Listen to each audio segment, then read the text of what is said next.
ជំរាបសួរអ៊ំពូមីងលោកតាលោកយាយបងប្អូនទាំងអស់ជាទីគោរពនិងជាទីរាប់អានថ្ងៃនេះខ្ញុំមានសាច់រឿងមួយដែលតាក់ទងទៅនឹងឪពុកនិងកូនពីរនាក់ហើយសាច់រឿងនេះនិយាយអំពីបុរសដែលជាគ្រូបង្រៀននិងគាត់ជាទស្សនវិទូម្នាក់ផងដែរគាត់មានឈ្មោះថាណាស្រីឌីនរឿងនេះបានល្បីល្បាញតាំងតែពីសតវត្សឆ្នាំ1200មកម្លេះហើយក្នុងសាច់រឿងនេះបានធ្វើឲ្យយើងសើចហើយក៏បានធ្វើឲ្យយើងរៀនសូត្របានច្រើនអំពីមនុស្សជុំវិញខ្លួនយើងផងដែរថ្ងៃមួយ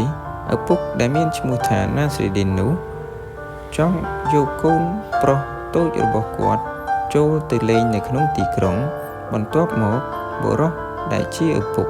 បានឲ្យកូនប្រុសរបស់គាត់ជិះនៅលើសត្វលាដើម្បីធ្វើដំណើរចូលទៅក្នុងទីក្រុង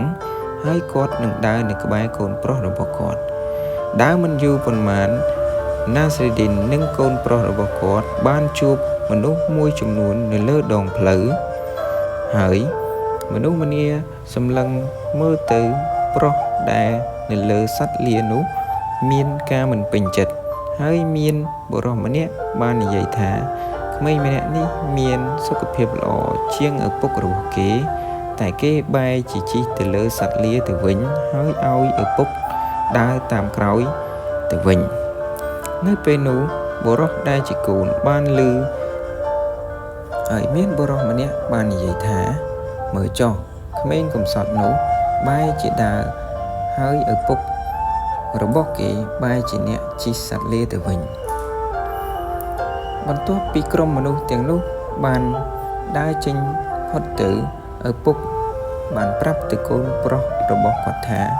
ឲ្យកូនប្រុសរបស់គាត់ឡើងមកជិះសត្វលាជាមួយគាត់ហើយ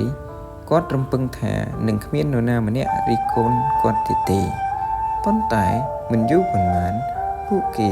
បានជួបទៅនឹងបុរសចំណាស់ពីរនាក់នៅលើដងផ្លូវបុរសទាំងនោះបានសម្លឹងមើលទៅបុរសដែលជាឪពុកនិងកូនជាចុងក្រោយណាស្រីឌីននិងកូនប្រុសរបស់គាត់ក៏សម្រេចចិត្តថាឈប់ជិះសត្វលាហើយក៏ដើរទាំងពីរនាក់វិញមិនយូរប៉ុន្មានពួកគេក៏បានជួបមនុស្សជាច្រើនហើយពួកគេទាំងនោះបាននិយាយថា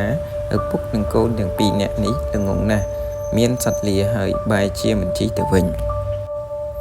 ក្នុងសាច់រឿងនេះចង់មានគំនិតអប់រំមួយគឺថាចូលយើងគ្រប់គ្នាកុំព្យាយាមធ្វើរឿងអ្វីមួយដើម្បីផ្គាប់ចិត្តនរណាម្នាក់ឡើយតែចូលធ្វើរឿងអ្វីដែលធ្វើឲ្យខ្លួនឯងសប្បាយចិត្តហើយមិនប៉ះពាល់ទៅដល់អ្នកដទៃនិងសង្គមជាតិជាចុងក្រោយខ្ញុំបាទសូមគោរពជូនពរអ៊ំពូមីងលោកតាលោកយាយទាំងអស់ឲ្យជួបតែសេចក្តីសុខនិងសេចក្តីចម្រើនគ្រប់គ្នាសូមអរគុណ